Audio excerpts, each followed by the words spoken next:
Bienvenue sur Ascenseur, le podcast qui te présente tes modèles de réussite. Ascenseur, c'est 3 femmes qui s'unissent pour mettre en lumière des parcours qui inspirent, qui motivent et qui rassemblent. N'est-ce pas, Teg?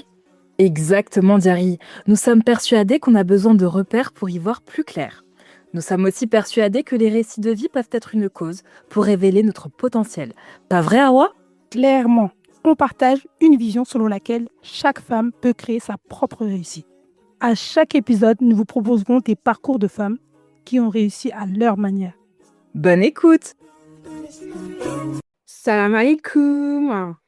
Wa alaykoum salam. Wa alaykoum salam. Comment ça va les filles? Alhamdulillah. Écoute, ça va très bien. Et toi, ça va, Jari? Ouais, ça va, alhamdoulilah. Aujourd'hui, on enregistre notre premier épisode. On va présenter à tout le monde ce qui est Ascenseur, qui sont les filles, les femmes derrière Ascenseur. Alors, sans plus tarder, parce que juste avant, on était en train de dire que j'étais une grosse pipelette, je sais donner la parole, donc je vais la donner à Teg. Pour ma présentation, donc moi je suis Teg, consultante en business et en carrière. Et j'ai pour métier d'accompagner des femmes à concrétiser un projet professionnel. Ce que vous devez retenir par rapport à moi, c'est que j'aime trop donner de la force. Il y a pas d'autre mot, que ça soit au niveau de mon entourage ou même au niveau de la sphère professionnelle. Je trouve qu'il est important de faire prendre conscience aux gens de leur potentiel et de les mener justement à l'exploiter. Donc, au-delà de ça, je suis très intéressée par la psychologie. Genre, l'humain m'intéresse beaucoup. En dehors de ça, j'aime beaucoup tout ce qui concerne les montages, que ce soit au niveau audio ou au niveau vidéo. Et du coup, voilà, tout ça, c'est un peu Teg. Je pense que vous savez, ouais, le principal. Qui est Diary alors? Qui est Diary? Alors Diary, vous l'avez vu avec une petite présentation succincte sur Instagram et au final, j'ai pris les grands traits de ce que je suis. Je suis une femme qui parle beaucoup. Hawa et Teg vous le diront. Oh, Ouais, elle est en train de quiescer Hawa avec sa tête, mais clairement. franchement, beaucoup Mais trop. Hein. je parle autant que j'écoute. J'aime écouter les gens qui sont autour de moi. Je m'enrichis de ces discussions-là. Je m'enrichis des personnes qui sont autour de moi et j'ai toujours été, depuis que je suis enfant, une personne curieuse, une personne avec une nature, très altruiste. En même temps, quand on est, la deuxième d'une fratrie de 8, on est obligé de développer certaines qualités, en tout cas certaines soft skills qui me servent encore aujourd'hui parce que, je travaille dans une asso, portée dans l'humanitaire. À côté, je donne des cours d'arabe, à certaines de mes copines. En tout cas, j'aime beaucoup apprendre et j'aime trop faire la belle. Un jour, on m'a dit: «Tu fais quoi dans la vie?» J'ai dit: «Je suis belle». C'est trop. Non, mais D'accord, voilà, vous savez très absolument bien pas à moi. quel point je peux être, en tout cas, très sérieuse, autant que je rigole. Voilà qui est votre Diary. Et Hawa, qui es-tu? Qui est Awa? Qui est Awa? Alors, Awa, c'est une femme. Je suis femme, je suis mère, je suis épouse, maman. Je suis de métier, community manager, donc j'accompagne, les entreprises, essentiellement les débutants, à travers, les réseaux sociaux. Donc je les accompagne à gérer leur communication sur les réseaux sociaux et à côté, je suis également formatrice en communication. Donc ça, c'est au niveau professionnel. Mais si vous voulez en savoir un peu plus sur moi, qui est Awa? Awa, c'est une femme qui croque la vie à pleines dents. J'aime beaucoup bouger, je crois que j'arrive pas à rester en place. Tous mes amis me le disent, je tiens jamais en place et ça, c'est moi. J'aime beaucoup aller à l'aventure, voyager, faire tout ce que je peux dans une journée. En tout cas, je rentabilise mon temps et sinon, bah, c'est vrai que moi, je suis issue aussi d'une famille nombreuse de 10 enfants et 17 au total parce que mon père avait 2 femmes.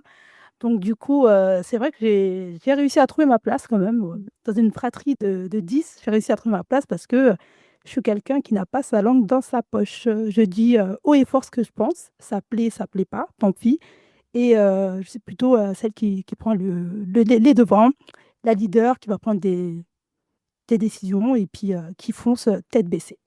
Donc voilà un petit peu de moi, mais on garde un petit peu de suspense et des surprises, au fil des épisodes. Et ben, en tout cas, la fin est super intéressante parce que tu parles de leader et que tu tiens, que tu as pas tenu justement ta langue dans ta poche et au final, quand on se regarde toutes les 3, parce Mmh. qu'il faut savoir que, en tout cas, les autres ne le savent pas, mais on se connaît, on Ouais. est des amis. Et au final, ascenseur, c'est un peu de nous, de chacune d'entre nous. Teg, tu expliquerais comment notre construction d'ascenseur? Alors pour moi, ça naît, de valeurs communes et surtout d'un intérêt, au niveau général. C'est qu'on a souvent parlé, de modèles et pour nous, en tout cas, on est parti du principe où, il y a des modèles, que ça soit au niveau Mhm. de notre entourage ou pas et malheureusement, ces modèles ne sont pas tout le temps mis en valeur. Donc il y a vraiment une nécessité au niveau de la visibilité. On a besoin, autant pour nous que pour les générations qui suivent, nos petites Tellement. sœurs, qui sont là en pleine étude ou bien, des personnes qui sont un peu en train de se poser des questions par rapport à leur carrière ou tout leur domaine de vie. Donc l'idée, c'est vraiment de pouvoir, mettre, des profils en avant Mhm. et se réapproprier surtout cette notion de réussite. C'est une réussite, pour Mmh. laquelle on se pose énormément de questions et d'ailleurs tu en penses quoi toi, Hawa, de tout ça? Bon, en toute honnêteté, ascenseur, c'est vrai que comme on se connaît, moi, Diary, il faut savoir, c'est une amie d'enfance et j'ai connu, Teg, via l'intermédiaire de Diary. On parle beaucoup, ça, je pense, c'est une caractéristique commune à toutes les 3, mais un peu plus Diary. Bon, je vous le dis, vous le saurez, vous allez le remarquer. Dixit Hawa. Mais c'est vrai que j'ai échangé avec Diary à un moment donné, sur, plein de sujets divers et variés. On parlait même de podcasts. Ensuite, j'ai échangé avec Teg. On parlait un peu de tout et de rien. Ça, il faut savoir, notez-le tout de suite. Teg, c'est madame idée. Madame ambition, mais madame idée. Mm. Elle a 10 000 idées à la minute. Donc, elle m'a proposé, je crois, en l'espace de 10 minutes, je crois 15 projets. En fait, c'est Teg. C'était c'était madame projet, madame idée et du coup, on s'est dit: «Mais attends, il y a quelque chose à faire, il y a quelque chose à faire, il faut vraiment qu'on sorte un podcast», sachant que c'est le format qui cartonne, actuellement Mm. pour parler de ça, en fait, de réussite, mais tous ces modèles, en fait, qui sont invisibilisés par la société, n'est pas de succès. C'est pas le succès qui va nous intéresser, c'est pas forcément l'argent, mais pour dire qu'en fait, chaque femme, quelque part, a réussi. On a tous réussi quelque part et ça, c'est vrai que c'est quelque chose qui nous tient énormément à cœur et puis, voilà donc l'histoire un peu d'ascenseur, en tout cas les prémices d'ascenseur. Et totalement, je Toi, du rejoins coup, tu totalement ce que Hawa vient de dire, parce que ce qui m'a, en tout cas, ce que je retiens, c'est le fait qu'on s'est toutes les trois dit, mmh, OK, toutes les femmes ont réussi. Et il n'y a pas de chemin, il n'y a pas qu'un seul chemin, il n'y a pas de standard. Et que une femme qui a décidé d'être au foyer, une femme qui a décidé de vivre que d'une vie carriériste, et bah, toutes les deux méritent d'être écoutées et qu'elles pouvaient être des modèles inspirants pour une autre femme dans le monde. Enfin, dans le monde, en tout cas, nous, c'est plus la France, mais en tout cas, j'ai envie de dire que il faut qu'on arrête de se mettre des barrières. Et surtout, quand je pense, j'ai 28 ans aujourd'hui, je me dis qu'à un moment dans ma vie, j'aurais aimé écouter ce mmh, discours, avoir, comment ça s'appelle?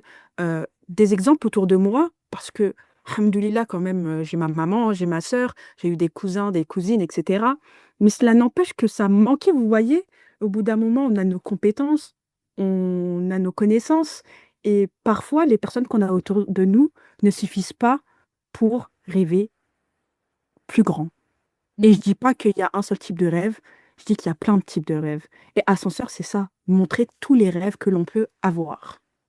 Je repense à Ascenseur et je repense aussi parce que ça nous a fait, en tout cas avec nos travails, on a demandé autour de nous ce qu'était la réussite, euh, comment les gens voyaient la réussite et c'était intéressant parce qu'on a pu voir que elle se déclinait de différentes manières. Et ça rejoint même un peu notre vision dans le sens où on est d'accord. Et ben, en fait, la réussite, elle est tellement subjective. Et c'est OK. Parce que moi, je ne sais pas, vous les filles, enfin, vous me direz, parfois, quand on avait le retour de certaines d'entre nous, elles vont dire, ouais, mais en fait, c'est propre à moi, mais ça essaie de se justifier par rapport à la définition qu'elle allait poser sur le terme réussite. Mais en fait, c'est ce qu'on te demandait, Go. C'est ce qu'on te demandait. Qu'est-ce que ta réussite? Qu'entends-tu par réussite? Et je sais Mmh. pas vous, vous l'avez perçu comment, vous? C'était intéressant en tout cas que chacune mette en avant, la vision qu'elle avait de la chose parce qu'encore une fois, ça c'est peut-être un problème, enfin pas un problème, mais Ça se passe comme ça au niveau de la société, de se dire que voilà, la réussite, c'est je vais faire mes études, je vais trouver un travail, je vais me marier, avoir des enfants, acheter mon appart. En fait, c'est toujours cette ligne directrice-là qui fait que, bah non, pour d'autres, en fait, c'est pas ça. Et c'est là où je me dis que vraiment, au niveau de la société, on nous met des trucs et tout sur la tête, alors que c'est pas forcément quelque chose dont on a envie. Vous le voyez comment, vous? Mais je suis d'accord avec tout ce que tu viens d'énumérer là. Mmh. C'est ouf. Mhm. Non, mais carrément. Je vous rejoins à 200%. On a toute notre définition de la réussite et puis c'est OK.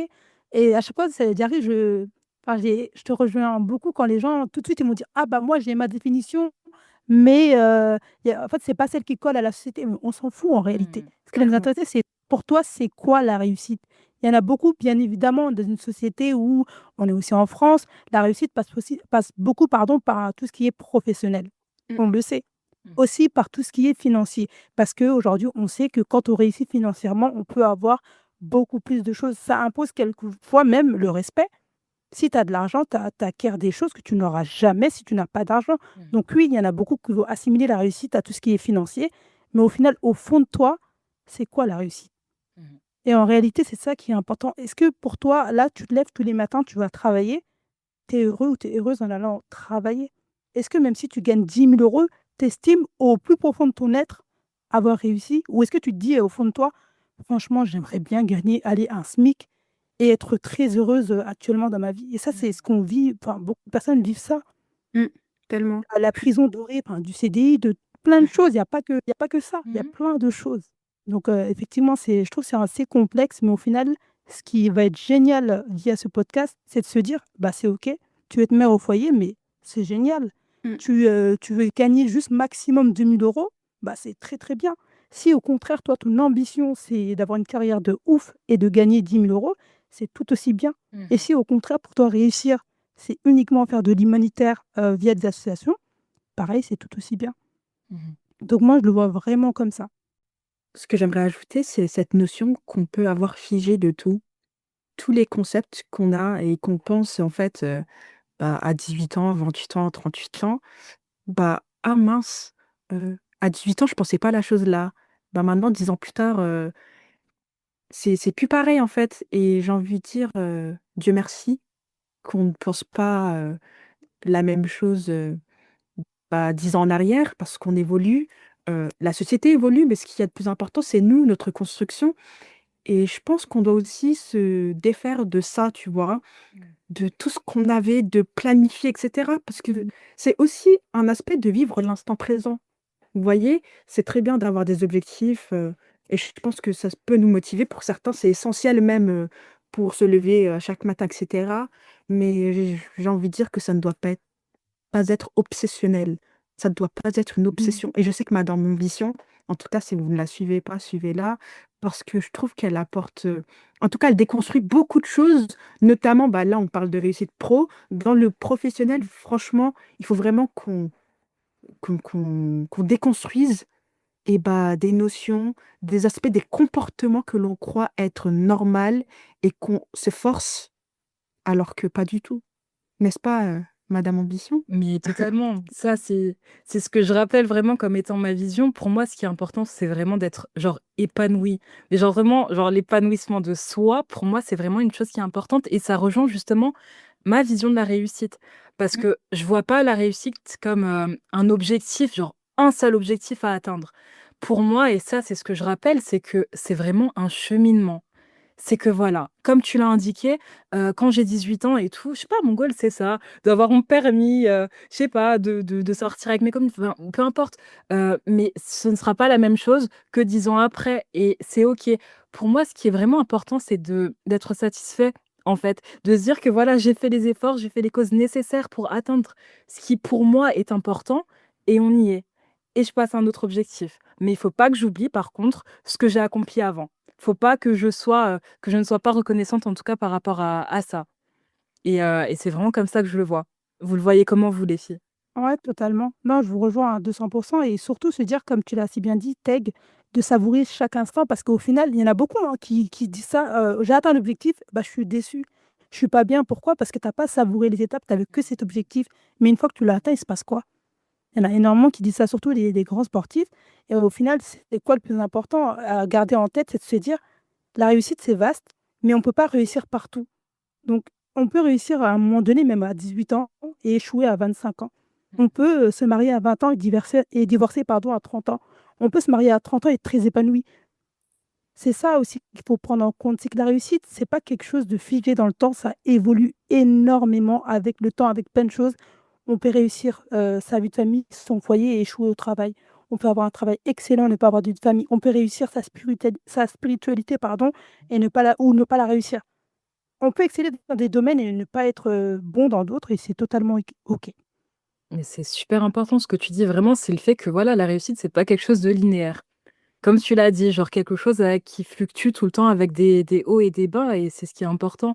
Zari, toi, tu le vois comment? La réussite, tu Ouais. vois, la réussite, quand on l'entend, on a toujours un terme de succès, heureux résultat, un objectif qu'on atteint.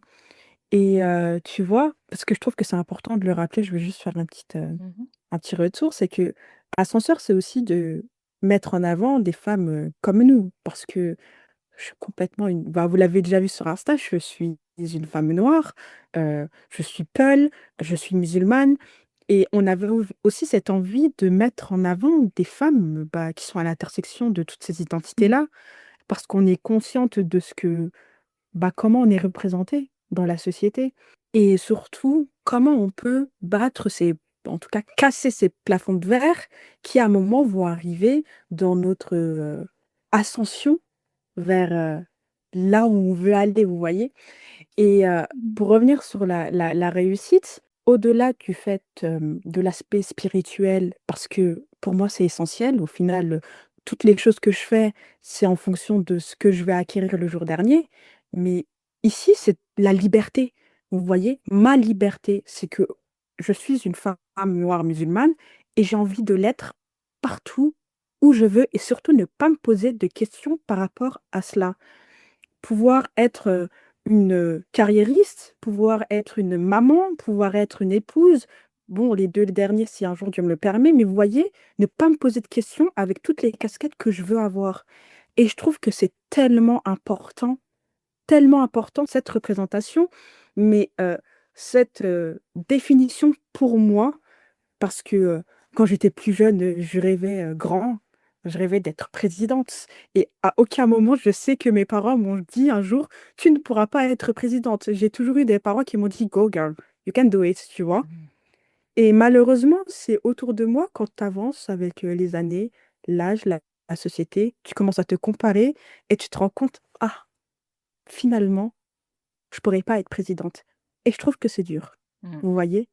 Là où aujourd'hui même, enfin ces dernières semaines, l'actualité nous disait que, comment ça s'appelle? En Angleterre, on a, c'est en Angleterre? Ouais, on a Oui, une meuf. mère voilée. Mhm. Là, on est en France où on nous dit, oui, Mhm. est-ce qu'on va pas interdire le voile, Ouais, dans l'espace public pour les moins de 15 ans? Enfin, vous voyez, 2 poids, 2 mesures exactement. et je trouve que c'est quand même dur quand tu es une femme musulmane qui rêve grand. Mmh. Je sais pas ce que Exactement. vous en Qui plus pensez? est voilé, hein. N'oublie pas, c'est Oui, qui plus une est femme voilé. musulmane voilée. Bah, je trouve que ouais, voilée aussi. Mais tu sais, même quand tu es musulmane, à un moment, dans ton Ouais. cheminement, tu te dis, ouais, peut-être, bah, tu as Mmh. envie de te voiler. Tu sais que peut-être il y en a autour de nous, il y en a qui nous écoutent, elles veulent se Bien sûr. voiler, elles vont vouloir se voiler. Et je dis pas, hein, on est quand même dans une société, on a peut-être des parents qui nous ont dit, ouais, la réussite sociale avant tout, la réussite professionnelle avant tout. Mmh. Et tu te dis, comment tu vas réussir à atteindre ce goal-là en étant voilée? Désolée, mais en ne cachant pas que tu es musulmane et je trouve que c'est une dinguerie. Mmh. Ouais, c'est trop dur. Peg, elle a plus les mots là. Je la vois, elle est Ouais. Ah. Non, mais bah, de toute façon, vous le savez, parce qu'après, je pense que au fur et à mesure du projet, bah, vous avez vu mon évolution par rapport à ça, parce que c'était vraiment en plein et tout. J'ai commencé et tout, moi, à porter le Oui. hijab et tout. Du coup, vraiment, ça, c'est un sujet pour mettre mais sur... ouais, mais c'est vraiment et Teg, je trouve que bah tu typiquement cet exemple-là, tu vois, où tu avais vraiment peur que eh bah l'obéissance à des règles puisse freiner ta carrière. Et Mmh. subhanallah, tu as été comblée Et je sais pas, hein, j'ai pas envie de faire de spéculation sur comment tu te sens, mais je pense que tu es beaucoup plus en phase avec tes valeurs, ce Ouais. qui a attendu de toi et ce que tu fais.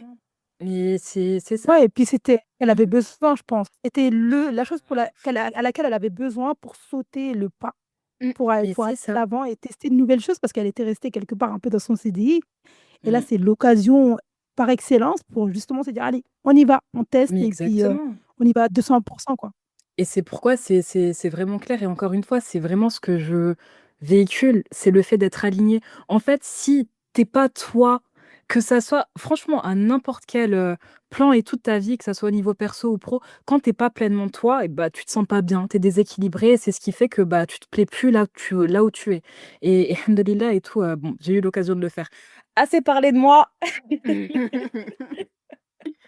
Mais t'inquiète, hein, on parle de toi comme on peut en parler d'une autre pour une fois que ce n'est pas moi qui suis au Mmh. centre de l'attention. Franchement, beh, c'est comme Hawa. Enfin, tu vois, toi, avec House Fetacom, ouais, moi, je fais que des passes D depuis tout à l'heure entre madame aux questions. Là, je parle Waouh, de ah non, House elle, c'est sa Fetacom. spécialité, hein. Et non, mais tu vois, par exemple, je sais pas si toi, ça s'est posé au début quand tu as créé House Fetacom. Mmh. Est-ce que tu t'es dit, ouais, je vais bah, m'afficher tranquillement, je porte le hijab, je suis une femme Mmh. noire, je me pose pas de questions, ou t'étais plus en mode catimini, ok, je fais doucement pour bah, avoir le plus de prospects et de futurs clients possibles. Mmh. Déjà, moi, il faut savoir que je me suis lancée à mon compte déjà parce que j'en avais marre, en fait. Je passais des entretiens, ça se passait super bien, mon profil il était retenu. On me disait: «Mais est-ce que vous pouvez enlever votre voile, en fait?»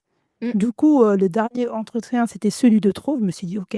Je crois que le soir même, je me suis immatriculée sans savoir, absolument rien de l'entrepreneuriat et je rigole même pas, en fait. C'est vraiment ça. Donc moi, j'ai fait les choses à l'envers et alors au début, moi, il faut savoir que ma clientèle est, allez, à 90 musulmane. Donc c'est vrai que Mmh. j'ai pas eu ce souci de me dire, j'essaie d'avoir un maximum de prospects qui ne sont pas musulmans ou musulmans, peu importe, je suis pas du tout fermée. Mais c'est vrai que moi, au début, quand je me suis lancée sur les réseaux sociaux, je me cachais, hein. Je me cachais, je voulais juste qu'on me voit en tant que Hawa et pas forcément en tant que Hawa musulmane voilée parce que je sais que les voiles, on va pas se men le voile, pardon, on va pas se mentir, ça ferme des portes. Donc je voulais un peu me cacher de ce côté-là, mais après au final, je me suis dit: «Mais attends, mais tu as ton compte, c'est toi qui acceptes les propositions, ne te cache pas, montre qui tu es, montre ta personnalité» et cetera et dès lors où j'ai eu cette conscience de ça, bah j'ai lâché prise et tout s'est très, très bien passé pour moi. Donc franchement, honnêtement, là, aujourd'hui, je vis ma foi sereinement, je gère mon temps et mon planning comme je le veux et ça, pour moi, c'est vrai que ça n'a pas de prix. Je suis totalement en phase avec, ce que je fais et au contraire, moi, je peux qu'encourager les personnes, que ce soit le voile ou autre chose, hein. Parfois, c'est pas forcément le Mmh. voile, ça peut être, d'autres sujets, bien évidemment, à essayer à se lancer et surtout de ne pas avoir peur des préjugés, des même de quand dira-t-on? Parce qu'il y en aura toujours, peu importe ce que vous ferez dans la vie, vous serez jugé. Il Mmh. faut garder ça en tête. Donc en réalité, mais on s'en fout et surtout sur les réseaux sociaux, mais on va penser à vous pendant 2 secondes et après c'est terminé. Il y a tellement d'infos. On a l'impression, je pense, d'être un peu le centre du monde, mais au final, Mmh. pas du tout. On est noyé dans la masse et puis, tout va très, très bien. Donc voilà, moi Ouais. en tout cas, comment j'ai vécu la chose. Et Hawa, quand tu as fait ton entreprise, parce que tu vois, c'est important parce que dans Ascenseur, dans l'intro, on l'entend, on veut parler de modèles inspirants. Toi, quand tu as fait ton entreprise, tu avais un modèle en tête? Tu avais quelqu'un autour de toi, qui tu t'es dit: «Ouais, j'ai envie de faire comme elle, lui», ou bien tu t'es dit: «Bon, j'ai personne, mais tant pis, je vais me dépatouiller avec ce que j'ai, on verra bien où ça me mène»? Alors moi, j'ai toujours voulu entreprendre. Bien évidemment, je ne pensais pas tout de suite, que j'allais entreprendre. Mais par contre, j'ai eu, des modèles, donc mes frères. Mes frères, pour la plupart, ils sont entrepreneurs et j'ai toujours et jusqu'à aujourd'hui, on échange, tout le temps. On s'appelle tout le temps avec mes frères, on parle d'entrepreneuriat, on se donne des conseils et puis, du coup, c'est vrai que mes frères, ils ont été, très inspirants pour moi et aussi ma mère parce que quand on voit, les mamans, moi, ma mère, c'est une mère au foyer, elle a jamais travaillé de sa vie et on se dit: «On veut donner le meilleur, pour ses parents». Donc entreprendre, c'est difficile en réalité et ma mère, bah, elle m'inspire beaucoup parce que je vois, dans sa force, dans sa résilience, qu'elle donne le meilleur pour nous et moi aussi, j'ai envie de donner le meilleur pour elle et au final, quand je la vois, je me dis: «Mais il faut que je réussisse pardon, à ma manière, hein». Quand j'ai réussi, c'est pas forcément je sois milliardaire ou très riche, pas ça, mais que je m'en sorte bien, que je sois disponible aussi pour elle, pour ma famille. Ça aussi, ça a été une des causes, qui a fait que je puisse, me mettre à mon compte, c'est de pouvoir aussi aller, voir ma famille, un peu quand je veux parce que je suis assez loin d'eux. Donc c'est vrai que moi, j'avais des modèles, c'était mon entourage, ma famille et même ma ville, là où je suis née. Dans les Vosges, il y a beaucoup d'entrepreneurs et c'est inspirant de voir et il faut savoir aussi que je suis une personne, comment je peux dire ça? Je m'inspire beaucoup des autres. Je suis très, très observatrice, je regarde autant les succès, enfin les réussites que les échecs. Donc c'est-à-dire, quand les gens échouent, je note. Je note aussi, OK, qu'est-ce qui a fait que je ne peux Mmh. pas le transposer, mais ça m'aide aussi, je me dis ça: «OK, ça je ne veux pas». Quand les gens réussissent ou il y a quelque chose qui me plaît, je dis: «OK, ça je garde». Donc je regarde beaucoup et c'est vrai que ça m'a aussi inspirée, mais j'ai pas jusqu'à aujourd'hui, j'ai pas vraiment un modèle, comme ça où je prends vraiment tout à 100 Mmh. qui m'a inspirée, mais c'est plein de petites moi je vais piocher là où je veux en réalité, hein. Je vais piocher partout, partout pour faire un peu à ma sauce et puis après, le chemin de l'entrepreneuriat, c'est beaucoup de testing et c'est une aventure, hein. Elle est pas facile, mais c'est une grosse aventure où on y va, on essaye, on tombe, on se relève et puis, c'est comme ça, hein. Et Teg, toi, c'était Donc pareil? voilà. Franchement, en termes de modèle, je crois qu'on avait un peu évoqué le sujet. Moi, je sais que, de mon parcours, que ce soit scolaire ou après, j'avais pas vraiment de modèle, mais on voulait que ce soit moi le modèle, en fait. C'était Mmh. plus comme ça. Le pas Après aîné. exactement, aîné de famille, on se sait. On a cette pression et après ça nous permet quand même aussi de développer, vraiment des soft skills et tout qui sont hyper nobles, et c'est super cool. Mais parallèlement, bah, un peu comme Hawa et tout, au niveau de ma mère, hem, ça c'est un truc, bah, nous on est voilà la première deuxième génération et tout après l'immigration. Nos parents sont arrivés, pour certaines en tout cas, ne parlaient même pas la langue, ne parlaient même pas français et tout et ça c'est un truc qui m'impressionne jusqu'à maintenant. Genre chez elle et tout, le fait et tout, qu'elle ait pu produire tous les efforts pour ça, tout pour, nous aider et tout, avoir un cadre dans lequel, bien évoluer. Après, bah, en termes de modèle, franchement, dans mon adolescence, je m'associais beaucoup à la culture afro-américaine. Du coup, je pensais que moi, Nicki Minaj et tout, il y avait un lien alors que pas du tout. Genre vraiment madame, faut arrêter. Genre mon nom sur, Facebook, c'était Teg Minaj. Genre je voulais grave, Ah ouais. vu que j'étais la seule noire dans mon collège, ça passait parce que vous voyez? Vous voyez? On en reparlera. Après, je pense qu'en grandissant, une personne qui m'a beaucoup inspirée, c'est, Issa Rae. Vous Oui. voyez l'actrice? Après, c'est pas vraiment en termes entrepreneurial, mais en tout cas pour le personnage et ce qu'elle véhicule. Je pense que Mmh. c'est surtout ça qui m'a beaucoup inspirée, le fait d'être créative et tout et d'aller au bout de ses idées. Pour moi, c'est ça. Mmh. Et toi, Diary? Génial. Qui Mmh. t'inspire? Est-ce que tu as des modèles à laquelle tu t'identifies aujourd'hui? Mmh. Franchement, c'est en faisant Ascenseur, en créant ces épisodes, que je me suis posé cette question, en discutant, en faisant nos pré-entretiens avec certaines guests et surtout shout out à ma sœur, en discutant avec elle, j'ai reparlé de toutes ces personnes qui nous inspirent et tous ces modèles et je me suis dit, en fait, quand j'étais plus jeune, mes parents, dans leur manière de faire, dans leur venue et chacun, mon père comme ma mère, m'ont apporté quelque chose et je voyais une forme de bah, Hawa disait tout à l'heure de la résilience. Je pense que nos mamans, sont des femmes fortes que waouh! Pour moi, ma mère a été vraiment un modèle, de réussite entrepreneuriale parce que quand elle était plus jeune, elle cartonnait tout à Nouakchott parce que c'était une coiffeuse. Elle avait de l'argent à n'en plus finir et tu vois, elle a décidé de tout arrêter, de suivre mon papa en France et du coup, pour, bah, être une bonne épouse et pour être une bonne maman, elle a dit: «OK, je vais faire ça» et je trouve ça, c'est merveilleux. Mmh. Est-ce que moi, je serais en capacité de le faire aujourd'hui? Je ne sais pas, mais je trouvais que c'était dingue et aussi, bah, mon papa, tu sais, je vous l'ai dit, hein, moi, quand je disais à mon père, «Papa, quand je serai grande, je veux être présidente», mon père, il me disait: «OK». Mmh. Vous voyez? Et dans un monde où on manque d'intelligence émotionnelle, c'est important que je me rappelle comment lui était avec moi. Il ne me faisait pas, tu vois? Il me laissait croire en tout ce que je voulais jusqu'au bout. Et ma grande sœur Ramata, bon, j'ai dit son prénom, mais c'est pas grave, mais elle, bah, ça a été tout le monde sait, j'aimais trop, c'est je voulais être, sa copie, sa photocopie. Je sais que je l'ai beaucoup copiée sur beaucoup de choses parce qu'elle m'inspirait beaucoup. Je trouve que et respect à toi Teg et j'en parlais la dernière fois, heureusement que j'ai eu une grande sœur. Je trouve que c'est tellement Mmh. important et je me demande comment elle a fait pour être la femme qu'elle est aujourd'hui sans avoir eu de Mmh. grande sœur, elle, autour d'elle. Tu vois, moi, ma grande sœur a été mon modèle et ça m'a beaucoup aidé dans ma vie et je me dis: «Mais comment elle a fait?» Et tu sais, je lui disais, mais il y a pas plus tard que samedi dernier, je lui disais: «Mais tu es Mmh. trop forte, en fait, parce que je sais pas comment moi j'aurais survécu sans toi», tu vois? Elle m'a aidée et surtout, bah, elle m'a guidée sur, beaucoup de choix et de choses. Et je vais terminer par là parce que moi j'aime trop accaparer la parole, mais je disais que toutes les personnes autour de moi, mes copines, mes frères, mes sœurs, et cetera, et bah, m'apportaient tous et en tout cas m'inspiraient dans une chose. Je dis pas que, le modèle, il doit être complet. Je dis que une personne, une copine, elle va m'épater et elle va être un modèle dans sa patience. Une autre va être un modèle dans, sa manière de communiquer et vous voyez toutes ces personnes-là, au final, c'est plein de gens qui font mon modèle. Tu vois? Et je trouve que ça, c'est quelque chose qui va évoluer, qui va changer et là, j'en ai 28, à 38 peut-être que je vais vous dire: «Ah mais non, mais plus du tout!» Parce que, OK, j'aurais acquis en patience, mais j'aurais encore du mal dans la communication. Donc je pense que vous voyez un peu, ces traits, en tout cas, en ce qui me concerne, ces, qualités, ces traits de personnalité que j'aimerais avoir et bah, chez les personnes qui m'entourent, j'adore les voir et je pense que c'est tout ça qui m'inspire. Et pareil, t'inquiète, Teg, hein, j'ai eu ma période afro-américaine. Moi, mon modèle pendant une période, c'était Malcolm X, hein. Donc, je Yes, t'explique. girl. Mon Mmh. était... Bon, j'ai eu la Beehive, mais ça, on ne le dit pas, on met entre parenthèses à la poubelle. Parce que voilà. Mais il faut le voir. Fallait voir mes posts Facebook, s'il vous plaît. J'étais une Mmh. Black Power. Bon, je le suis toujours, mais ça change avec l'âge, tu vois. Mais moi, c'était Ouais. Malcolm X, tu vois, mais rien à Ok. voir. C'est c'est quelqu'un d'autre, mais voilà, je trouve que Incroyable. trop Grave. intéressant. À un moment, on posait la question, qui sont les personnes qui nous entourent sur Insta?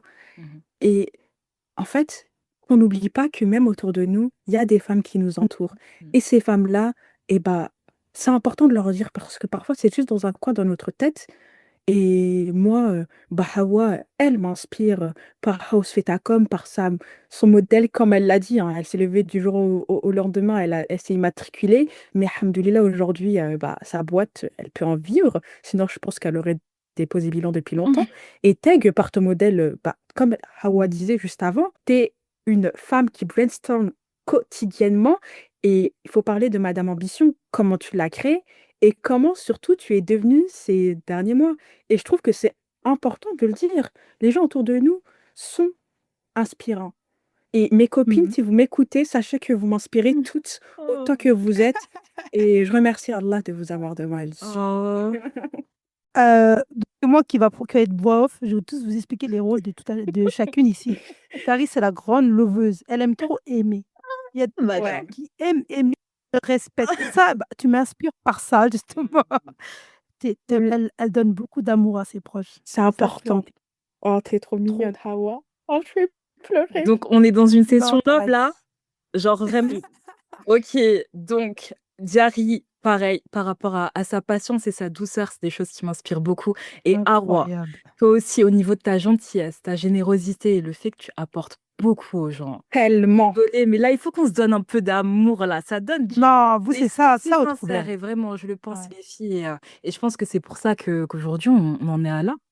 Et exactement. qu'on y arrive. On Et s'inspire, mais je te jure, toutes les 3, moi, je trouve que on s'inspire mutuellement et le plus important, c'est qu'on se souhaite le meilleur. Hmm. C'est un truc, incroyable. On se souhaite on n'est pas en compétition, parce qu'on ne pourrait pas enregistrer. Hmm. Mais genre, si je vois, Diary briller, je brille. Moi, Hmm. par contre, je brille avec les gens. Hmm. Si je vois Tech briller, je brille. Si tu tombes, je tombe. Ton Non, pied, mon pied. on n'est pas tous, capables de faire ça. Moi, je te vois briller, être au sommet, Hmm. j'applaudis, en fait. Je suis Grave. super contente pour toi. Si tu tombes, je vais pas me réjouir. Hmm. non. C'est super important hein, d'être bienveillant. Et Mmh. vraiment, avec son entourage et tout, c'est la priorité. Pour les prochains épisodes, et en fait, qu'est-ce que ça va Mmh. être ascenseur parce qu'on parle, Mm. mais on a parlé de modèles inspirants, de réussite, et Mmh. nous, au final, ça ne va pas être axé sur nous. On va ramener des gens de notre entourage ou pas de notre entourage, Mmh des mh. personnes avec lesquelles on va discuter de sujets de société actuelle, Mmh. de ce qui peuvent nous toucher, nous, en tant que femmes, femmes musulmanes, femmes noires, etc. Enfin, toutes les femmes, comment elles peuvent se reconnaître. et surtout de faire en sorte et de nous faire comprendre que, OK, ta réussite, c'est ta réussite, ton modèle inspirant, viens voir. Et se rendre compte que, comme on le disait juste avant, bah, il suffit juste de lever la tête et tu peux voir de l'inspiration. On est d'accord. Non, mais c'est vraiment ça et l'idée, c'est vraiment de mettre en valeur leur parcours pour que on puisse tout apprendre de leur Mmh. chemin, leur cheminement, des difficultés qu'elles ont pu rencontrer, de comment est-ce qu'elles ont fait pour dépasser ces difficultés et que ça soit vraiment un plus pour nous toutes, quoi. Exactement. Tout en fait, c'est la réalité. On n'est pas là pour cacher quoi que ce soit. Ici, on va parler français, on va se dire les termes, il y a pas de problème. Mais on va vraiment justement montrer les faces cachées, les vérités, on va tout montrer ici et puis, on a hâte. On a hâte de vous partager nos prochains épisodes avec nos guests parce qu'on C'est vous ça. envoie du lourd, hein. Elles envoient du lourd et j'espère que ça va vous plaire. On Mmh. espère que ça va vous plaire surtout. Hem, on attend de vous de la réactivité, des j'aime, des commentaires, des suggestions, que vous nous dites en commentaire ou en DM, des personnes, que vous aimeriez bien entendre dans le podcast, de sujets que, vous aimeriez bien que qu'on le On comment dire? adore. Qu'on aborde et surtout, bah, comme vous savez, donner de la force parce qu'au final, c'est que vous qui allez nous aider à prospérer et on est dans une Mmh. démarche pérenne. Le but, c'est pas juste de sortir, 2-3 épisodes et on s'essouffle. Exactement. Ça fait 10 mois qu'on est dessus. Exactement. C'est On pour vous, c'est espère pour nous qu'on le fait. C'est clairement. totalement pour vous et pour nous qu'on le fait. Mmh. On veut que ça serve à toutes ces femmes et qu'on se dise: «Bah, là, on veut être utile tout simplement». Ça, c'est vraiment un podcast d'utilité publique et il faut savoir que notre ambition est très, très grande. Il faut demander à madame Ambition, aka Teg. Non, Si on mais commence à grave! ressortir sa feuille là des projets à long terme là, Je ne Je veux vois son pas stylo. parler de ce genre de J'arrive, choses. je vois son stylo là, elle est en train de noter. Non, mais encore une fois, genre l'idée du projet, c'est vraiment qu'il y ait un impact. Il faut qu'on puisse, impacter positivement, que ce soit notre communauté, que ce soit les femmes en général et surtout la jeunesse. Moi, je parle tout le temps de ça. Il faut vraiment, faire en sorte et tout que nos petites sœurs, nos petites cousines et tout, elles Mmh. puissent, voilà, voir grand et se dire que c'est possible surtout. Nous espérons que cet épisode vous aura plu. N'hésitez pas à nous laisser un avis sur votre plateforme d'écoute préférée et n'oubliez pas de nous suivre sur nos réseaux sociaux.